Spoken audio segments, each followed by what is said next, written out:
দর্শক সবাইকে আমন্ত্রণ জানাচ্ছি জাগো নিউজের নিয়মিত আয়োজন জাগো স্বাস্থ্য কথায়। আমাদের এই আয়োজনে উপস্থিত থাকেন আধুনিক চিকিৎসা বিজ্ঞানের দক্ষ চিকিৎসকরা।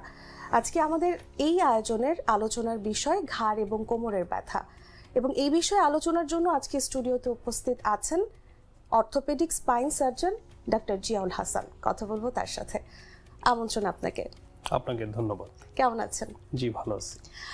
আজকে যে বিষয়টি নিয়ে আমরা আলোচনা করব ঘাড় এবং কোমরের ব্যথা, ইদানিং আমরা প্রচুর পরিমাণে এটি দেখতে পাচ্ছি। তো আপনার কাছে আমার প্রথম প্রশ্ন যেটি থাকবে, এই যে তরুণ বয়সে বা যাদের একটু বয়স কম তারা এটি ফেস করছে, এই ব্যথাটা আসলে কেন হচ্ছে? জি, ধন্যবাদ। খুবই সুন্দর প্রশ্ন। আসলে ঘাড় এবং কোমরের ব্যথা যে ব্যাপারটি, এটি মূলত একটি সাধারণ ধারণা থাকে যে শুধুমাত্র বয়স্ক যেই পেশেন্ট অথবা বয়স্ক যেই মানুষ ওনাদেরই হয়ে থাকে। বাট এখন আপনি সত্যি ঠিকই বলেছেন, আমরা অনেক পাচ্ছি যে অনেক ইয়াং পেশেন্ট, অনেক তরুণ, তাদের মধ্যেও কিন্তু কোমরে ব্যথার প্রবণতা ধীরে ধীরে বৃদ্ধি পাচ্ছে। এর কয়েকটি কারণ হতে পারে। সবথেকে গুরুত্বপূর্ণ যে কারণটি এখন আমাদের সোসাইটিতে, আমাদের জনগণের মধ্যে বা সবার মধ্যেই মুভমেন্ট অথবা অ্যাক্টিভ থাকার যে প্রবণতা, এটা একটু কমে যাচ্ছে। আমাদের এক্সারসাইজের প্রবণতা কমে যাচ্ছে। আমরা সবাই লং টাইম সিটিং পজিশনে থেকে, বসে থেকে আমরা কাজ করে বেশি অভ্যস্ত। তরুণ সমাজের অনেক বেশি ডিভাইস ডিপেন্ডেন্সি অথবা ইন্টারনেট ডিপেন্ডেন্সি অনেক বেড়ে যাচ্ছে, যার কারণে খেলার মাঠের যাওয়ার যে প্রবণতা সেটা কমে যাচ্ছে। সো ফিজিক্যাল অ্যাক্টিভিটি বা শারীরিক যে কসরত সেটা অনেক কমে যাচ্ছে। এটি একটি কারণ। এছাড়াও কিছু কারণ রয়েছে কোমরে ব্যথা শুধুমাত্র যে শারীরিক কোনো এক্সারসাইজ অথবা ইনঅ্যাক্টিভিটির কারণেই হয়, ব্যাপারটা এরকম নয়। বেশ কিছু রোগের কারণেও কিন্তু কোমরের ব্যথা হতে পারে। তার মধ্যে অন্যতম হচ্ছে আঘাতজনিত কোমরের ব্যথা। যেহেতু ইয়াং পপুলেশন অনেক বেশি মুভমেন্ট করে, তারা বিভিন্ন কর্মক্ষেত্রে যাতায়াত করে, সো বিভিন্ন ওয়ার্ক রিলেটেড তারা যদি কোমরে কোনো আঘাত পায়, সেখান থেকে তাদের কোমরে ব্যথা হতে পারে।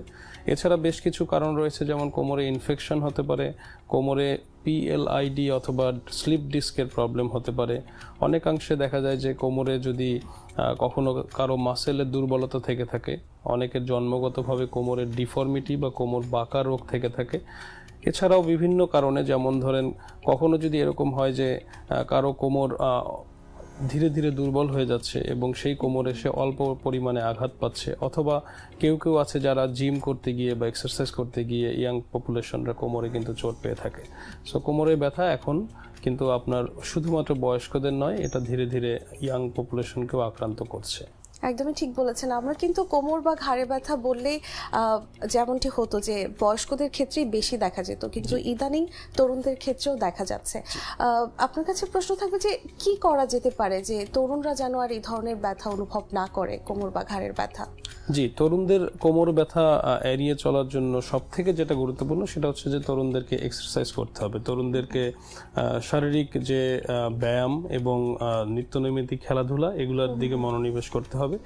এর পাশাপাশি আমাদের ওঠা বসা এবং চলা এবং ঘুমানোর যে ঢং বা পোশ্চার, এইটাকে আমাদের জনগণের মধ্যে ছড়িয়ে দিতে হবে যে যখন একজন ওয়ার্কার অথবা যিনি অফিস করবেন, তিনি কিভাবে বসবেন, তিনি কিভাবে উঠবেন, তিনি কিভাবে হাঁটবেন, এই যে বডির পশ্চার সম্বন্ধে সবার একটা সম্যক ধারণা থাকতে হবে, যাতে করে লং টাইম যারা বসে বসে কাজ করছেন অথবা যারা কম্পিউটারে দীর্ঘ সময় ধরে কাজ করছেন, তাদের এই যে বসার ঢং, এই বসার ঢংগুলো আমাদেরকে ঠিক করে দিতে হবে, যাতে করে তার দীর্ঘ সময় বসে থাকার কারণে কোমরে ব্যথা না হয়। এবং আমি সবসময় বলি যে বেশ কিছু লম্বা সময় বসার পরে অবশ্যই সবার উঠে 5 মিনিট বা 10 মিনিট একটু হাঁটাহাঁটি অথবা পায়চারি করা প্রয়োজন।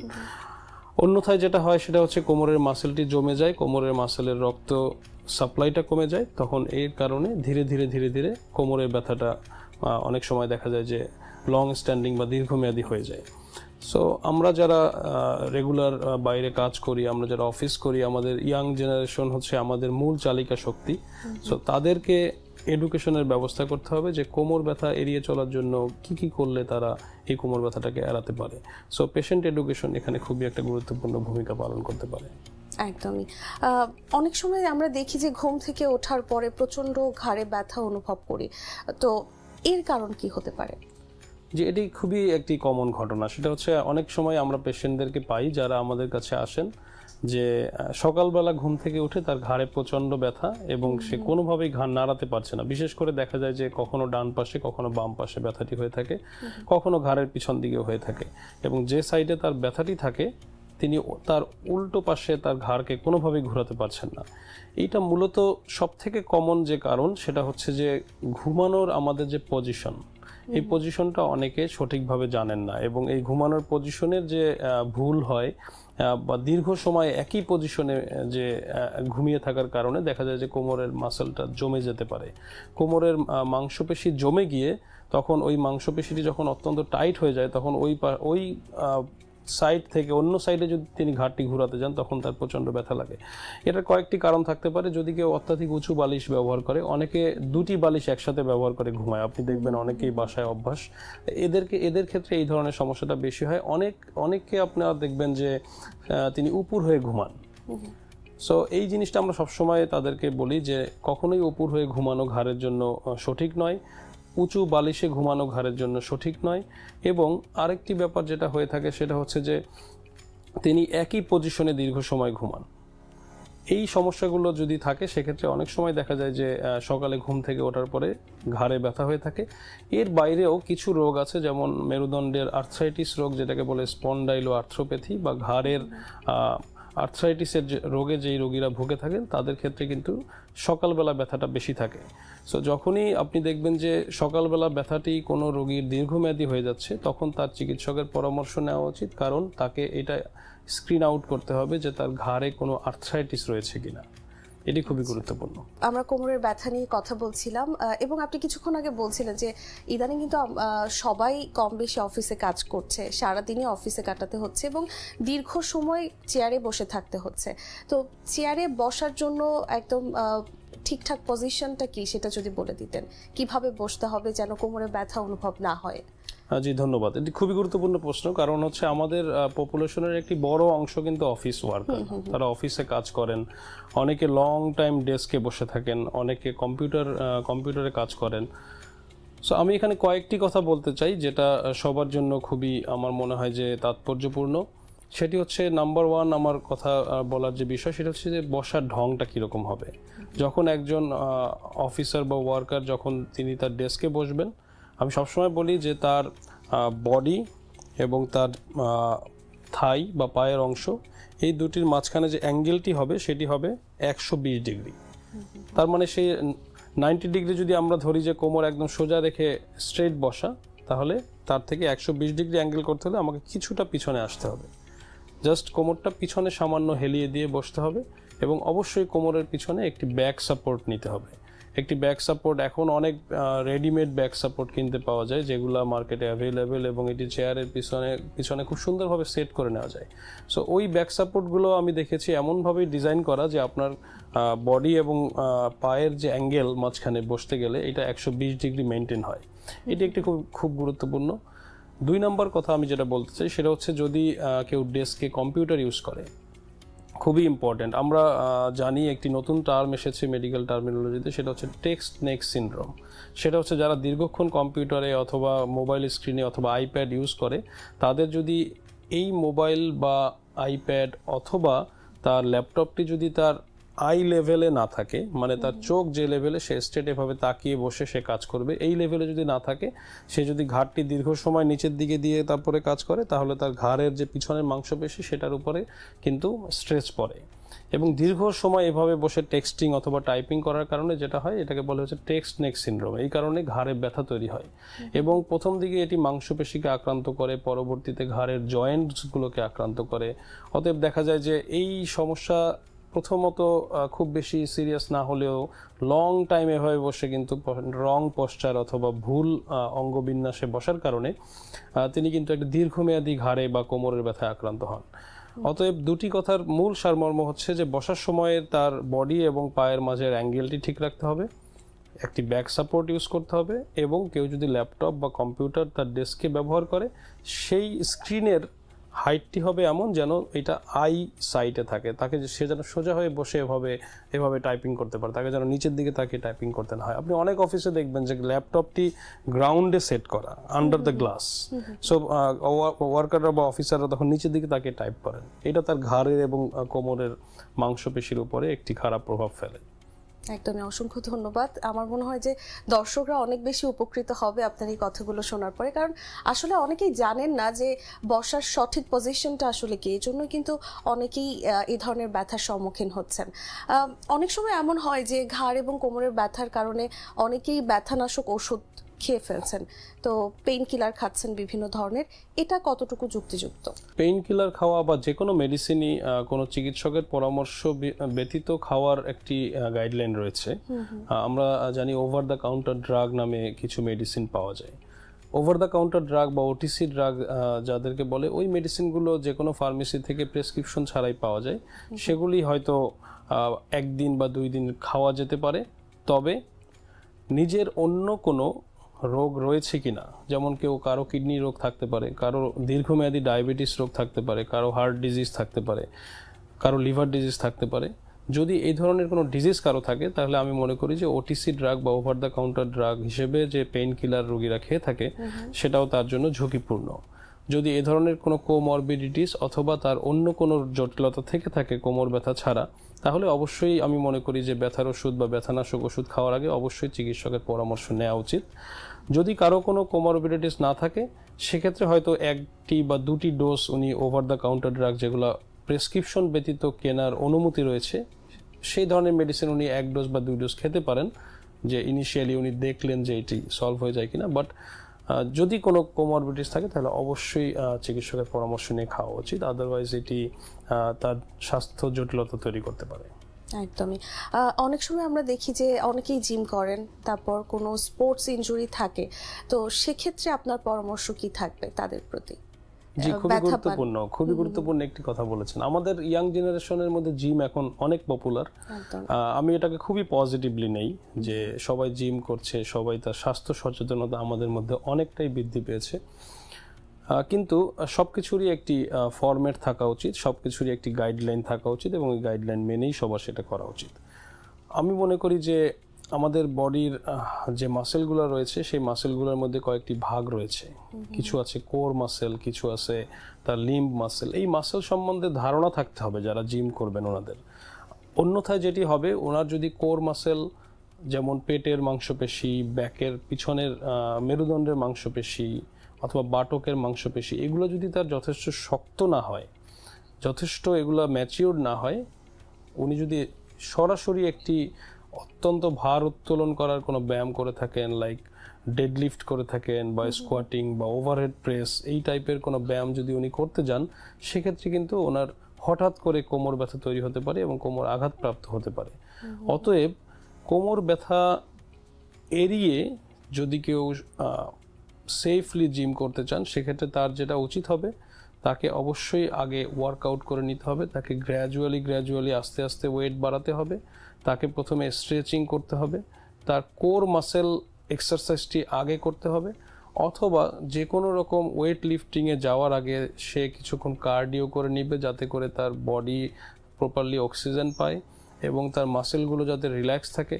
হঠাৎ করে কেউ যদি অনেক বেশি ওজন উত্তোলন করতে যায় বা ডেডলিফট করতে যায়, তাহলে কিন্তু তার কোমরে আক্রান্ত হওয়ার সম্ভাবনা অনেক বেশি থাকে। আমরা অনেক রোগী এরকম পাই যে জিম থেকে সরাসরি আমাদের কাছে চলে আসে, যে উনি সাডেন একটি ওজন তুলতে গিয়ে তার কোমরে প্রচণ্ড ব্যথা। এবং অনেক ক্ষেত্রে আমরা এরকম পেয়ে থাকি যে এই ধরনের রোগীদের মধ্যে অনেকেই কিন্তু স্লিপ ডিস্ক বা পিএলআইডি রোগে আক্রান্ত হয়ে যায় ওই জিম করা অবস্থায়। অতএব আমার পরামর্শ হবে খুবই সাধারণ, যে একজন দক্ষ ট্রেইনার জিম করার ক্ষেত্রে খুবই গুরুত্বপূর্ণ। একজন দক্ষ ট্রেইনার যদি ওনাকে গ্র্যাজুয়ালি ট্রেইন আপ করে জিমের ব্যাপারে ওনাকে ইনভলভ করে, সেইটা সবার জন্যই ভালো। এবং আমি মনে করি সকল জিমে একজন দক্ষ ট্রেইনার থাকা খুবই জরুরি। একেবারেই, নইলে আসলেই অনেক বড় সমস্যা হয়ে যেতে পারে, স্বাস্থ্য জটিলতায় ভুগতে পারে। আপনি মেডিসিনের কথা বলছিলেন, ব্যথানাশক ওষুধের কথা আমি বলছিলাম। ঘাড়ের বা কোমরের ব্যথার জন্য শুধু কি মেডিসিনই যথেষ্ট, নাকি ফিজিওথেরাপি কোনো দীর্ঘমেয়াদী কাজ করতে পারে? জি, সুন্দর প্রশ্ন করেছেন। আসলে ঘাড়ের বা কোমরের ব্যথার জন্য আমি সবসময় বলি যে মেডিসিনের ভূমিকা সবার শেষে। সবার আগে হচ্ছে আমাদের যে দৈনন্দিন জীবন, আমাদের এই লাইফস্টাইল বলে থাকি আমরা যাকে, এই লাইফস্টাইলটা হেলদি লাইফস্টাইল হতে হবে। যদি কারো লাইফস্টাইল হেলদি হয়, আমি মনে করি তার ডক্টর প্রয়োজন নেই, তার মেডিসিন প্রয়োজন নেই, তার ফিজিওথেরাপিও প্রয়োজন নেই। আমি সবসময় বলি যে একজন সুস্থ মানুষের জন্য আমার কোমরের ব্যথা বা ঘাড় ব্যথা এড়িয়ে যাওয়ার 3টি advice. Number 1 exercise, number 2 exercise, number 3 exercise. So কোনো পেশেন্ট বা কোনো মানুষ যদি রেগুলার এক্সারসাইজ করে তার কোনো মেডিসিন প্রয়োজন নেই, তার কোনো ফিজিওথেরাপি প্রয়োজন নেই, তার কোনো ডক্টর দেখানোর প্রয়োজন নেই। যদি কেউ তারপরেও কোমরে ব্যথা আক্রান্ত হয় সেক্ষেত্রে আমি বলবো যে ফিজিওথেরাপি মূল নয়, ফিজিওথেরাপি একটি চিকিৎসার অংশ, মেডিসিনও চিকিৎসার একটি অংশ। কোনো কোনো ক্ষেত্রে তার সার্জারি বা অন্য কোনো চিকিৎসা লাগতে পারে, সবগুলোই একটি একটি পার্ট, কোনো পার্টই অন্য পার্টের বিকল্প নয়। যখন কোনো পেশেন্ট, এটা আসলে ডায়াগনোসিসের উপর ডিপেন্ড করে, যদি পেশেন্টের ডায়াগনোসিসটা বা পেশেন্টের রোগটা এমন হয় যে এটা ফিজিওথেরাপি দিলে সেরে যাবে, হতে পারে, অথবা কখনো হতে পারে যে না কিছুই লাগবে না, তাকে হয়তো রেগুলার 30 মিনিট আমরা হাঁটার অ্যাডভাইস দিয়ে দিই যে আপনি প্রতিদিন শুধুমাত্র 30 মিনিট হাঁটবেন। কোনো কোনো রোগের ক্ষেত্রে, কোনো কোনো রোগের ক্ষেত্রে আমরা 2-1টি মেডিসিন প্রেসক্রাইব করি। কিন্তু এই প্রশ্নের আসলে উত্তর দেওয়া খুবই ডিফিকাল্ট যে আমার ফিজিওথেরাপি করলেই উনি ভালো হবেন কিনা অথবা মেডিসিন খেলেই উনি ভালো হবেন কিনা।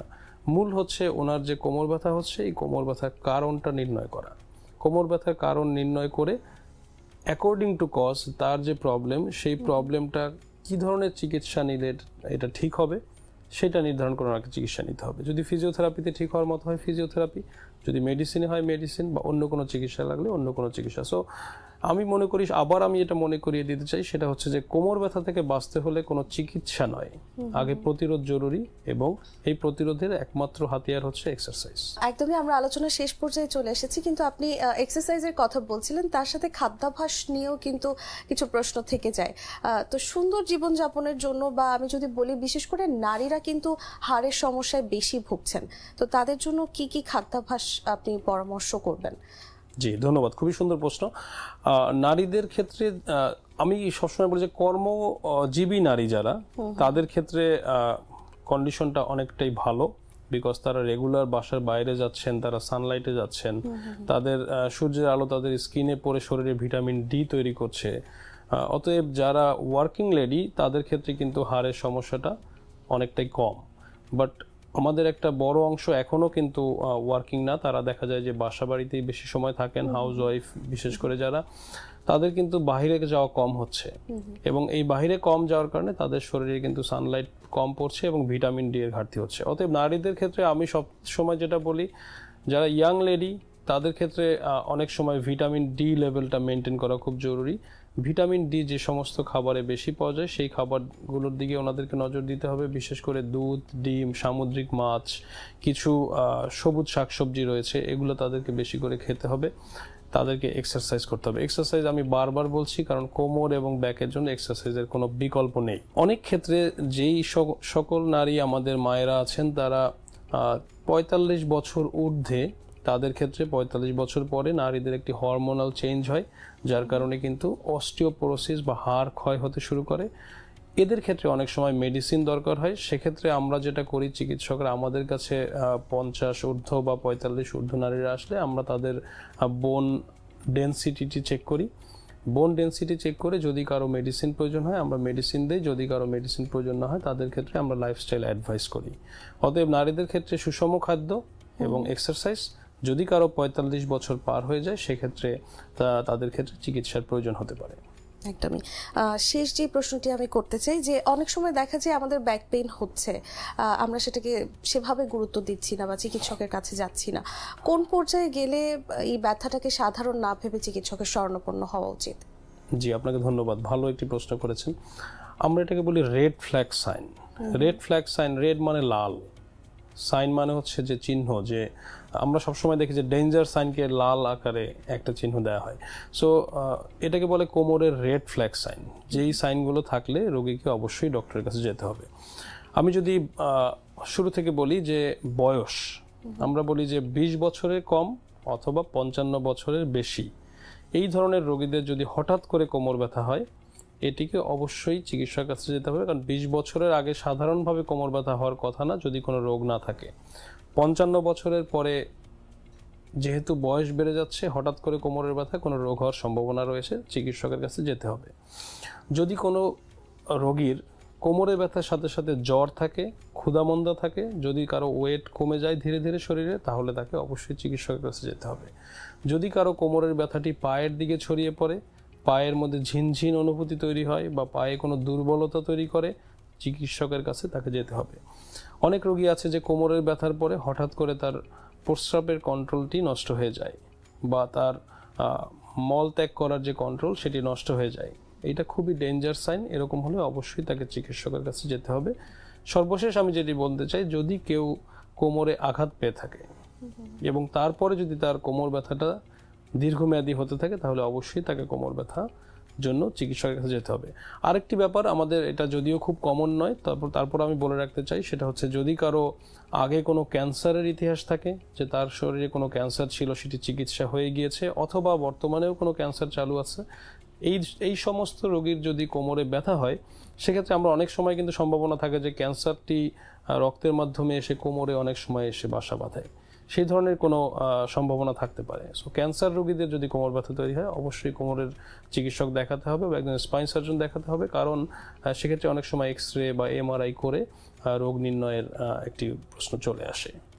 আপনাকে অসংখ্য ধন্যবাদ, এবং আমার মনে হয় যে আপনার এই পরামর্শগুলো দ্বারা আমাদের দর্শকরা অনেক বেশি উপকৃত হবেন। অনেক ধন্যবাদ। আপনাকে ধন্যবাদ।